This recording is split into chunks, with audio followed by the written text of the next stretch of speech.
Hi hello ಎಲ್ರಿಗೂ ನಮಸ್ಕಾರ. ಎಲ್ಲರೂ ಹೇಗಿದ್ದೀರಾ? ನಾನು ಚೆನ್ನಾಗಿದ್ದೀನಿ. ನನ್ನ ಕೆಲಸ ಇದೆ ತುಂಬ. ಏನಂತಂದರೆ ಇವತ್ತು ತೋಟಕ್ಕೆ ಹೋಗ್ತಾ ಇದ್ದೀನಿ. ಅದಕ್ಕೋಸ್ಕರ ಬಿಸಿಲಲ್ಲಿ ಹೋಗೋದ್ರಿಂದ ಸನ್ಸ್ಕ್ರೀನ್ ಲೋಷನ್ನ ಹಚ್ಕೊಂಡು ಹೋಗಲೇಬೇಕು. ಇಲ್ಲ ಅಂದರೆ ಮುಖದಲ್ಲಿರ್ತಕ್ಕಂಥ ಪಿಗ್ಮೆಂಟೇಷನ್ನು ಎದ್ದೆದ್ದು ಕಾಣುತ್ತೆ. ನೀವು ಹೇಳ್ಬೋದು ನೀವು ಅಂತಲೇ ಎಲ್ಲ ಡಾಕ್ಟರ್ಸ್ಗಳು ಹೇಳ್ತಾರೆ ಪಿಗ್ಮೆಂಟೇಷನ್ ಇದ್ದರೆ ನೀವು ಬಿಸಿಲಿಗೆ ಹೋಗಲೇಬಾರ್ದು ಅಂತ. ನಾವು ಬಿಸಿಲಿಗೆ ಹೋಗ್ದಂಗಿದ್ರೆ ಅದು ಹೇಗಾಗುತ್ತೆ ಹೇಳಿ? ಆಗುತ್ತಾ? ನಾನಂತೂ ಅದನ್ನೆಲ್ಲ ನೋಡೋದೇ ಇಲ್ಲ. ಏನೋ ಒಂದು ಹಚ್ಕೊಳ್ತಾ ಇರೋದು, ಹೋಗ್ತಾ ಇರೋದು, ಕೆಲಸ ಮಾಡ್ತಾ ಇರೋದು. ಇವತ್ತು ಅದೇ ರೀತಿ ಹೊರಟೆ. ತುಂಬ ಬಿಸಿಲಿದೆ. ಏನು ಕೆಲಸ ಅಂತ ಕೇಳ್ತಾ ಇದ್ದೀರಾ? ಇವತ್ತಿನ ಕೆಲಸ ಬಂದು ಸ್ವಲ್ಪ ಟಫ್ ಕೆಲಸನೇ ಇದೆ. ಯಾಕಂತಂದರೆ ಈ ಕೆಲಸಕ್ಕೆ ನಾವು ಕೆಲಸದವ್ರು ಬರ್ತಾರೆ ಸಿಗ್ತಾರೆ ಅಂತ ವೆಯ್ಟ್ ಮಾಡಿ ಮಾಡಿ ಮೋಟ್ರ್ ಸುಟ್ಟೋಗಿ 1 ವಾರ ಆಗಿದೆ. ಮೋಟ್ರ್ ಎತ್ಸೋಕ್ಕಾಗಿರಲಿಲ್ಲ. ಯಾಕಂತಂದರೆ ಅಲ್ಲಿ ಸ್ವಲ್ಪ ಪ್ರಾಬ್ಲಮ್ ಇತ್ತು. ಅದೇನು ಪ್ರಾಬ್ಲಮ್ ಅಂತ ಹೋಗ್ತಾ ಹೋಗ್ತಾ ನೋಡೋಣ. ಬನ್ನಿ ಬ್ಲಾಗ್ ಶುರು ಮಾಡೋಣ. ಅದಕ್ಕೂ ಮುಂಚೆ ಯಾರೆಲ್ಲ ನನ್ನ ಯೂಟ್ಯೂಬ್ ಚಾನಲನ್ನು ನೋಡ್ತಾ ಇದ್ರೆ ನನ್ನ ವಿಡಿಯೋಗಳು ಇಷ್ಟವಾದರೆ ಲೈಕ್ ಮಾಡಿ, ಹಾಗೆ ಫ್ರೆಂಡ್ಸ್ ಆ್ಯಂಡ್ ಫ್ಯಾಮಿಲಿ ಜೊತೆ ವಿಡಿಯೋನ ಶೇರ್ ಮಾಡ್ತಾ ನೋಡಿ. ಹೊಸಬ್ರು ಯಾರಾದರೂ ನೋಡ್ತಾ ಇದ್ದರೆ ಸಬ್ಸ್ಕ್ರೈಬ್ ಆಗಿ, ಪ್ಲೀಸ್ ಸಪೋರ್ಟ್ ಮಾಡಿ. ನನ್ನ ಇನ್ಸ್ಟಾಗ್ರಾಮಲ್ಲಿ ನೀವೆಲ್ಲ ತುಂಬ ಸಪೋರ್ಟ್ ಮಾಡ್ತಾ ಇದ್ದೀರಾ. ನಾನು ಯಾವುದನ್ನು ಕೂಡ ಇಲ್ದಲೇ ಇರ್ತಕ್ಕಂಥದ್ದನ್ನು ನಾನು ವಿಡಿಯೋಕ್ಕೆ ಅಂತ ನಿಮ್ಮ ಜೊತೆ ಶೇರ್ ಮಾಡ್ತಾ ಇಲ್ಲ. ಖಂಡಿತವಾಗ್ಲೂ ನಾನು ಮಾಡೋ ಕೆಲಸದಲ್ಲಿ ಇನ್ನೂ ಕೂಡ ಕಟ್ ಮಾಡಿನೇ ನಿಮ್ಮ ಜೊತೆ ಶೇರ್ ಮಾಡ್ತೀನಿ.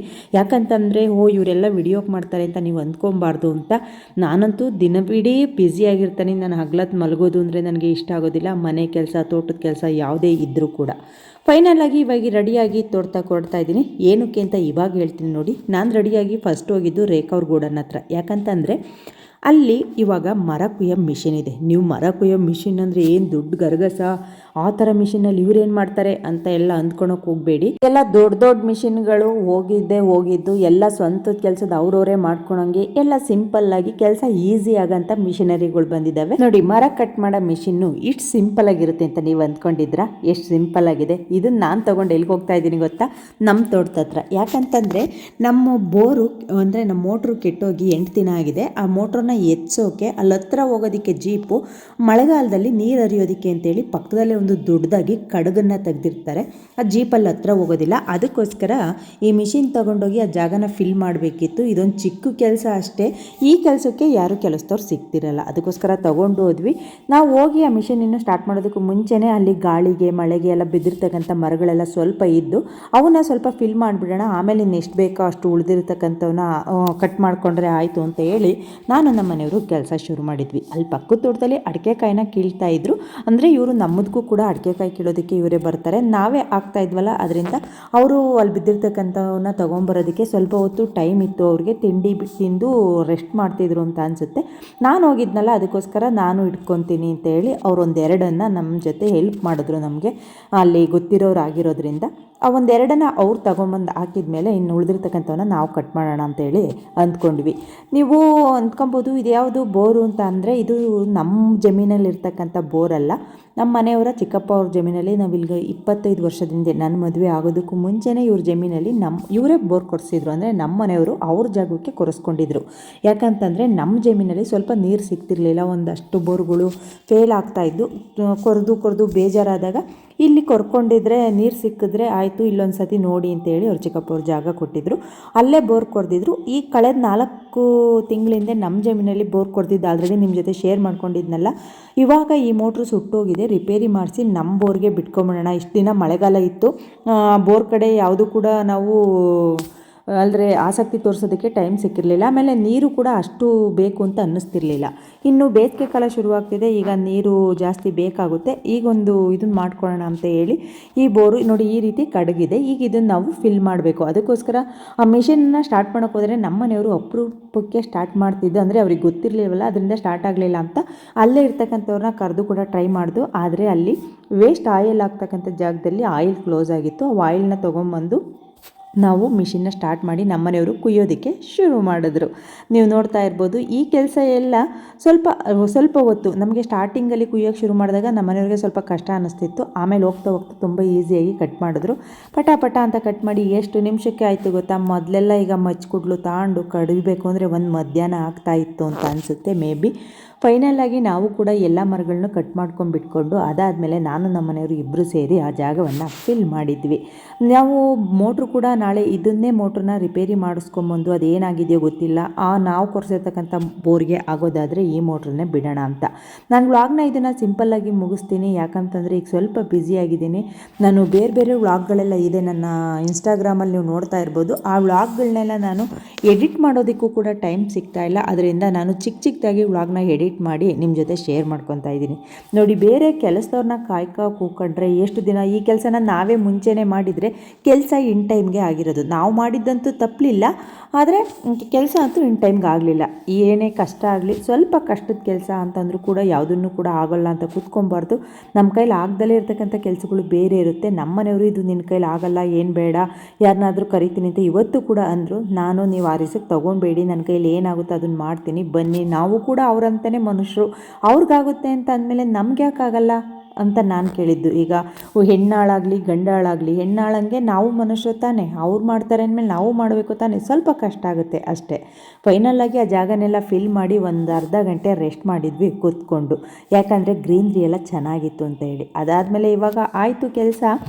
ಒಂದು ಸಲ ಮೋಟ್ರನ್ನ ಇವಾಗ ಎತ್ಕೊಂಡ್ರೆ ಇನ್ನು ಈ ಜಾಗಕ್ಕೆ ನಾವು ಮತ್ತೆ ಮೋಟ್ರ್ ಇದ್ದರೆ ಡೈಲಿ ಆನ್ ಆ್ಯಂಡ್ ಆಫಿಗೆ ಬರ್ತಿದ್ವು, ಅಂದರೆ ಆಯುಧ ಪೂಜೆಗೆಲ್ಲ ಬರ್ತಿದ್ವಿ. ಆದರೆ ಈಗ ಎತ್ಕೊತಾ ಇದ್ದೀವಿ, ಏನೋ ಒಂಥರ ಸೆಂಟಿಮೆಂಟು ಈ ಬೋರ್ ಮೇಲೆ. ನಾನಂತೂ ಇಷ್ಟು ದಿನ ನಮ್ಮ ಜಮೀನಿಗೆ ನೀರು ಕೊಟ್ಟಿದ್ದೆ ಅಂತೇಳಿ ಥ್ಯಾಂಕ್ಸ್ ಹೇಳೋ ರೀತಿ ನಮಸ್ಕಾರನೂ ಕೂಡ ಮಾಡಿಕೊಂಡು ಅದಕ್ಕೆ ಥ್ಯಾಂಕ್ಸ್ ಕೂಡ ಹೇಳಿ ಮನೆ ಕಡೆ ಬಂದ್ವಿ. ಮಿಷಿನ್ನ ರೇಖನ ಕೈಗೆ, ಅಂದರೆ ರೇಖಾ ಮನೆ ಹತ್ರ ಮಿಷಿನ್ನ ಡೈರೆಕ್ಟಾಗಿ ನಾವು ಅಲ್ಲಿ ಗೋಡನ್ನಿಂದ ತೊಗೊಂಡೋಗಿದ್ವಿ. ಈಗ ಅವ್ರ ಮನೆ ಹತ್ರ ಕೊಡೋಣ ಅಂತ ಹೇಳಿ ರೇಖಾ ಮನೆ ಹತ್ರ ಬಂದ್ವಿ. ಅವಳು ಕಾಫಿ ಕುಡಿದು ಹೊರಡಿವ್ರಂತೆ. ಮತ್ತು ದೇವಸ್ಥಾನದಲ್ಲಿ ಊಟ ಇತ್ತು ಇವತ್ತು. ನಾನು ಬೆಳಗ್ಗೆ ಹೋಗಿರಲಿಲ್ಲ, ಬೆಳಗ್ಗೆಯಿಂದ ಸಾಯಂಕಾಲದವರೆಗೂ ಇರುತ್ತೆ. ಮಧ್ಯಾಹ್ನ ಹೋಗೋಣ ಈ ಕೆಲಸ ಮುಗಿಸ್ಕೊಂಬಂದು ಅಂತ ಹೇಳಿ ರೇಖಾ ಕೂಡ ನನ್ನನ್ನೇ ಕಾಯ್ತಾ ಇದ್ಲು.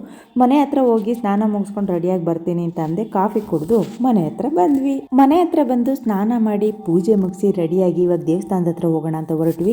ಈ ದೇವಸ್ಥಾನದಲ್ಲಿ ಯಾವಾಗೆಲ್ಲ ಊಟ ಹಾಕ್ತಾರೆ ಅಂದರೆ, ಏನು ಪ್ರತಿನಿತ್ಯ ಊಟ ಇರುತ್ತಾ ಅಂದರೆ ಖಂಡಿತವಾಗ್ಲೂ ಇರೋದಿಲ್ಲ. ಯಾರಾದರೂ ಹರಕೆ ಕಟ್ಕೊಂಡಿದ್ದಾಗ ಅಲ್ಲೇ, ಅಂದರೆ ಒಬ್ಬಟ್ಟು ಅಡುಗೆನ ದೇವಸ್ಥಾನದ ಹತ್ರನೇ ಮಾಡಿ ಎಲ್ರಿಗೂ ಕೂಡ ಊಟ ಹಾಕ್ತಾರೆ. ಈ ಸಲ ಅಂದರೆ ಇವತ್ತಿತ್ತು ಅದು, ನಾನು ಬೆಳಗ್ಗೆನೇ ಹೋಗಿರಲಿಲ್ಲ. ಒಂದೊಂದು ಸಲ ಬೆಳಗ್ಗೆಯಿಂದ ಸಂಜೆವರೆಗೂ ಇರುತ್ತೆ, ಉಳಿದ್ರೆ ರಾತ್ರಿನೂ ಕೂಡ ಇರುತ್ತೆ. ಆದರೆ ನಾನು ಇವತ್ತು ಬೆಳಗ್ಗೆ ಹೋಗಿರಲಿಲ್ವಲ್ಲ, ಕೆಲಸ ಮುಗಿಸ್ಕೊಂಬಂದು ಫ್ರೆಶ್ ಆಗಿ ಹೋಗೋಣ ಅಂತ ನಾನು ಹೋಗಿ ಅಲ್ಲೆಲ್ಲ ನಾನು ವಿಡಿಯೋ ತಗೊಳ್ಳಿಲ್ಲ. ಸೀದಾ ರೇಖಾ ಅವ್ರ ಮನೆ ಹತ್ರ ಬಂದೆ. ಗಿಡಗಳು ನೋಡೋಣ, ಅವಳು ಒಂದೆರಡು ಗಿಡಗಳನ್ನ ತರಿಸಿದ್ದೀನಿ. ಹಾಗೆ ಗಿಡಗಳಿಗೆ ಹೊಸದಾಗಿ ನಾನೇ ಒಂದೆರಡು ಪಾಟ್ಗಳನ್ನ ರೆಡಿ ಮಾಡಿದ್ದೀನಿ. ಅಂದರೆ ಮನೇಲಿರ್ತಕ್ಕಂಥ ತೆಂಗಿನಕಾಯಿಂದ ಅಂತಂದ್ಲು.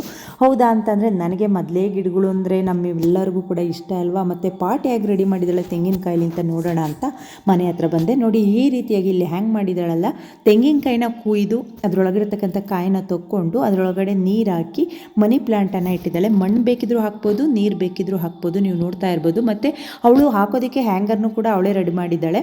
ಅದನ್ನೆಲ್ಲ ನಾನು ವಿಡಿಯೋ ಮಾಡಿರಲಿಲ್ಲ. ಈ ರೀತಿ ಮಾಡಿದ್ಲಲ್ಲ, ಇನ್ನೊಂದು ಕಾಯಲ್ಲಿ ಮಾಡಿಸ್ತೀನಿ ಯಾವ ರೀತಿ ಇದೆ ಅಂತ ಹೇಳಿ, ಅದನ್ನು ರೆಡಿ ಮಾಡಿಸ್ಕೊತೀನಿ, ಅದನ್ನೊಂಚೂರು ಬೇಕಿದ್ರೆ ನೋಡು ಅಂತ ಅಂದ್ಲು. ನೋಡಿ, ದಪ್ಪ ಕಾಯಿ ತೊಗೊಂಡಿದ್ದಾಳೆ. ಈಗ ಅದನ್ನು ಕೂಡ ಒಂದು ಮಿಷಿನ್ ತೊಗೊಂಡು ಕುಯ್ಯಿಸ್ತಾಳೆ. ಎಲ್ಲದಕ್ಕೂ ಕೂಡ ಮಿಷಿನ್ ಇದೆ. ಮೊದಲು ನೆಲ ಉಜ್ಜೋದಕ್ಕೆ ಉಜ್ಜಮಟ್ಟೆ ಅಂತ ಮಾಡೋರು, ಒಂದು ಕೊಬ್ಬರಿನ ಒಂದರಲ್ಲಿ 2 ಮಾಡೋರು. ಅದು 2 ಭಾಗ ಆದಾಗ ಅದನ್ನು ಉಲ್ಟಾ ಹಾಕ್ಕೊಂಡು ಬಚ್ಚಲು ಮನೆ ಈ ರೀತಿ ಎಲ್ಲ ಕ್ಲೀನ್ ಮಾಡೋದಕ್ಕೆ ತುಂಬ ಚೆನ್ನಾಗಿರುತ್ತೆ ಅಂತ. ಪಾಪ ಅದನ್ನು ಕುಯ್ಯೋದಕ್ಕೆ ತುಂಬ ಕಷ್ಟಪಡೋರು. ಆದರೆ ಈಗಿನ ಕಾಲದಲ್ಲಿ ಯಾವ ಕೆಲಸನೂ ಕೂಡ ಕಷ್ಟ ಇಲ್ಲ.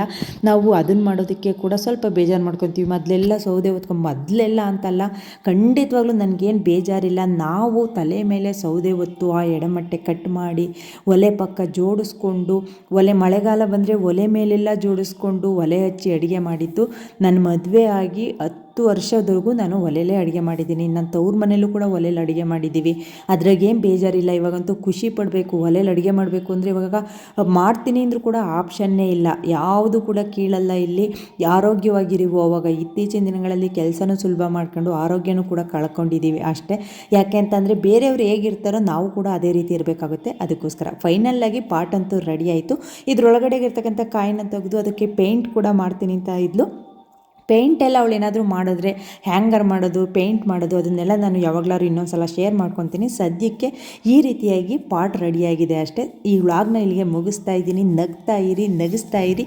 ಜೀವನ ತುಂಬ ಚಿಕ್ಕದು, ಬಂದಿದ್ದ ರೀತಿ ಸಾಗಿಸ್ತಾ ಇರಿ. ತುಂಬ ಟೆನ್ಷನ್ ಮಾಡ್ಕೊಂಡೆಲ್ಲ ಜೀವನ ಮಾಡೋಕ್ಕೋದ್ರೆ ಈಗಿನ ಕಾಲದಲ್ಲಿ ಕಾಯಿಲೆಗಳು ಬರುತ್ತೋ ಹೊರತು ಜೀವನ ಅಂತೂ ಚೆನ್ನಾಗಿರೋದಿಲ್ಲ. ಅಷ್ಟನ್ನು ಮಾತ್ರ ನಾನು ಹೇಳೋದಕ್ಕೆ ಇಷ್ಟಪಡ್ತೀನಿ. ನಾಳೆ ಇಲ್ಲ, ನಾಡಿದ್ದು ಮತ್ತೊಂದು ವ್ಲಾಗಲ್ಲಿ ಸಿಗುವ. ಟೇಕ್ ಕೇರ್, ಬಾಯ್.